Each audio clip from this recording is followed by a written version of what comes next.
Hai, lanjut dari video sebelumnya yang part 1 tentang KB hormonal. Video kali ini aku mau bahas tentang KB yang non hormonalnya. Untuk kalian yang masih pengen menunda kehamilan ya, untuk ibu-ibu nih udah pada nikah ya, ini aku akan batasi usianya, jadi video aku ini bakal di-up untuk usia 17 tahun ke atas aja. Dan buat kalian yang lagi belajar tentang KB dan cari informasi tentang KB nih, anak-anak kebidanan atau biasanya anak SMK kesehatan juga belajar kayak sekilas gitu. Kalian welcome ketemu di video ini. Dan buat kalian juga yang mau cari-cari tambah-tambah informasi, nggak apa-apa, karena belajar itu dari mana aja dan suatu saat pasti ilmu itu akan kepake.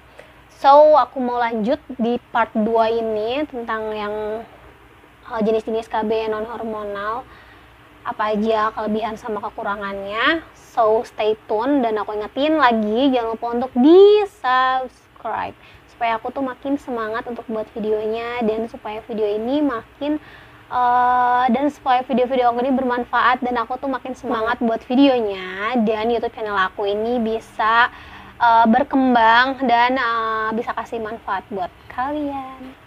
Oke, KB non hormonal yang pertama yaitu adalah menggunakan pelindung ya, alias kalian bisa lihat fotonya. Nah, untuk KB yang satu ini kelebihannya ya harganya terjangkau dan banyak mudah didapat di mana-mana. Makanya harus sebenarnya sih hati-hati ya kalau kayak supermarket gitu. Cuma ya gimana ya? Ya namanya juga orang jualan ya, bingung juga gitu. Ini mudah banget, lebih mudah didapat daripada KB pil. Terus harganya yang terjangkau juga. Terus dia itu sekali pakai juga, jangan sampai kalian beli satu terus untuk berkali-kali pakai. Kalau yang tadi KB hormonal yang sebelumnya aku sebut itu kan khusus untuk perempuan. Nah, kalau si pengaman yang satu ini itu tuh ada 2 jenis, teman-teman, buat kalian yang belum tahu. Jadi kondom itu ada kondom untuk laki-laki sama untuk perempuan. Siapa yang belum pernah tahu aku nggak punya bahannya sih ya untuk kasih tahu gitu, tapi setidaknya aku kasih gambarnya aja ya untuk sekedar tahu supaya kalian menambah informasi dan wawasan juga. Nah, ini ada yang pelindung untuk laki-laki dan ini ada juga untuk yang perempuan, itu bentuknya kayak gini. Nanti aku akan cantumin gambarnya, aku cari di internet, dan kalian kalau mau cari tahu spesifiknya cara pakainya seperti apa, mungkin di video-video yang lain ada demonstrasi cara pemakaiannya, karena biasanya itu harus pakai pantum dan memang ada gitu alatnya. Karena aku nggak ada, jadi aku cuma informasiin aja ya. Seperti ini bentuknya dan gambarnya seperti ini. Untuk kekurangannya sendiri, karena dia itu elastis dan memang berbahan karet, itu bisa menyebabkan kebocoran. Jadi tingkat untuk perlindungan keamanan dari kehamilannya itu nggak 100%. Terus dan untuk perlindungan kayak HIV juga atau ISK juga menurut aku kurang ya, karena dia bisa menyebabkan kerobekan juga, jadi tetap aja kayak akan ada kontak atau kontaminasinya.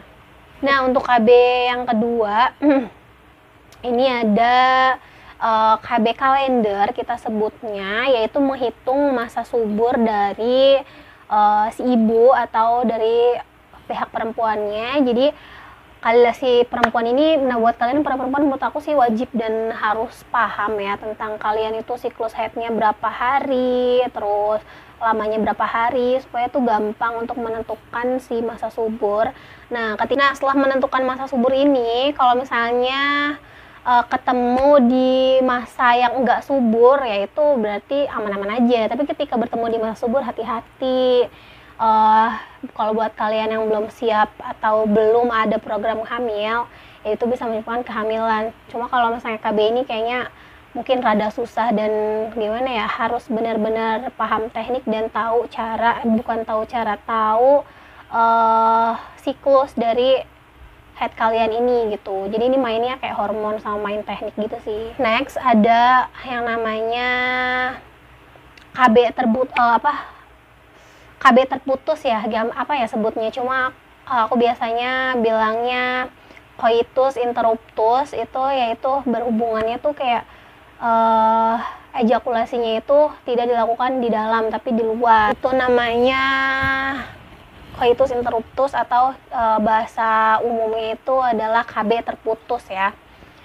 Kekurangan dari si KB kalender dan KB terputus ini ya karena tanpa bantuan alat, tanpa bantuan obat-obatan, otomatis tingkat kehamilannya ya pastinya tinggi.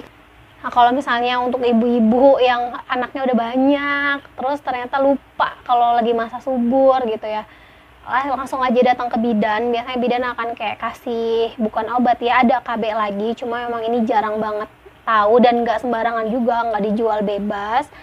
Jadi ada namanya tuh KB darurat, yang itu tuh proses kerjanya tuh 1 kali 24 jam. Jadi kalau kalian habis ketemu tapi kebidannya 2 hari kemudian atau 3 hari kemudian, ya itu udah nggak ngefek. Jadi cuma bisa 1 kali 24 jam itu nanti diminumkan, dan dia tuh akan sama untuk meluruhkan rahim juga, meluruhkan dinding rahim.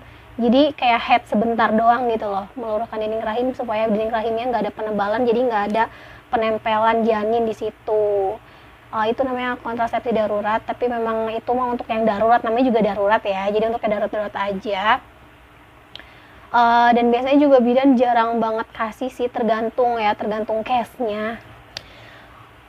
Maksudnya kita tuh sebagai bidan juga nggak sembarangan, dan kita kan ada kode etiknya juga ya. Jadi kalau misalnya kayak mohon maaf nih, misalnya untuk para remaja, untuk atau ya anak-anak zaman sekarang yang misalnya sengaja seperti itu tapi ke bidan buat minta KB itu ya, kontrasepsi darurat, itu nggak akan dikasih dan nggak bisa. Selanjutnya itu ini yang sering banget dipakai dan aku juga kayaknya rekomendasi juga. Ini ada namanya KB-nya, nama KB-nya adalah IUD. Jadi IUD ini kepanjangan dari intrauterine device, namanya juga intrauterine. Jadi dimasukkan ke dalam rahim gitu alatnya ya nama. Jadi kalau IUD ini sebenarnya ada 2, yaitu ada yang spiral kayak gini gambarnya spiral, dan ada juga yang Cupertine. Nah, yang sering umum digunakan itu ya biasanya Cupertine ini. Namanya juga dimasukkan ke dalam rahim ya, pasti si KB ini pakai alat. Biasanya kita namanya spekulum, kita pakai terus kita buka si jalan vaginanya itu pakai alat spekulum, terus dimasukkan si KB IUD-nya ini ke dalam rahim kita. Tapi tenang aja, biasanya ini kan dilakukan di rumah sakit atau di klinik juga gitu ya. Jadi memang harus yang memadai, tempat dan alat-alatnya juga harus steril, jadi nggak bisa sembarangan juga. Kekurangan dari KB ini sendiri yaitu katanya mereka tuh untuk orang-orang ya, aku udah pernah survei kenapa nggak mau pakai IUD, katanya harganya yang memang lumayan harganya tuh sekitaran 500.000 itu plus minus ya, kurang lebih, karena beda-beda sih, karena kan biasanya ditambah juga dengan jasa pemasangannya kayak gitu, jadi plus minus setahu aku kurang lebih ya 500.000 itu kekurangannya. Terus karena proses pemasangannya juga agak, bukan sebenarnya sih nggak sakit ya, karena itu kadang sugesti aja dari orang-orang karena takut sakit, padahal sebenarnya enggak. Dan itu tuh memang perlindungan aman karena IUD itu bisa 5-10 tahun penggunaannya. Jadi untuk ibu-ibu nih, atau kalian mau rekomendasiin ke saudara kalian yang mau KB lama aman tanpa hormonal, kalian bisa rekomendasikan KB IUD ini. Cuma biasanya aku kasih tahu jangan kaget untuk awal penggunaan, karena kan IUD atau benda apapun yang masuk ke dalam tubuh kita itu oleh tubuh kita tuh dianggap asing. Jadi biasanya itu akan ada yang namanya kayak perdarahan ya gitu, perdarahan karena si rahim itu ngiranya itu benda asing yang harus dikeluarkan gitu. Jadi akan ada perdarahan, tapi selagi perdarahan yang batas normal tuh nggak apa-apa, nanti konsultasikan aja sama bidan atau dokter kandungan. Terus untuk yang kayak sakit nggak sih nanti atau gimana-gimana, nggak, setelah pemasangan udah perdarahan udah selesai tuh kalian akan aktivitas seperti biasa dan haid seperti biasa. Jadi kayak ya udah kayak kalian tuh nggak KB, tapi cuma dalam situ tuh ada benda yang menghalangi kalau misalnya nanti sperma masuk, karena situ kayak ada tembaga gitu kan, jadi kalau sperma masuk tuh dia akan mati gitu. Lalu si KB IUD ini kalau misalnya kalian pemakaiannya kan Kak katanya tuh lebih maksimal 10 tahun. Kalau lebih dari 10 tahun terus kelupaan gimana? Ya itu juga sama karena di situ ada tembaganya. Nanti tembaganya itu bisa menyebabkan karatan gitu. Tapi tenang aja itu aman kok. Ya karena udah diteliti gitu. Kalau nggak aman pasti nggak akan banyak yang pakai. So nggak usah takut, itu kayak proses pemasangannya tuh kayak cuma 3 menit doang, tapi perlindungan selama 10 tahun, safety banget. So aku sih kayak kalau misalnya ada yang nanya sih aku rekomendasiin KB ini gitu, kalau memang pengen lama. Tapi kalau cuma kayak pengen 2 tahun kayak gitu sih lebih baik ya coba hormon. Kalau misalnya mau 10 tahun, mau menjarangkan kehamilannya, pakainya yang IUD. Proses kerja spiral sama Cupertini sama aja ya, karena aku sebutnya sih sama-sama IUD itu. Mungkin itu aja teman-teman, video yang dapat aku share.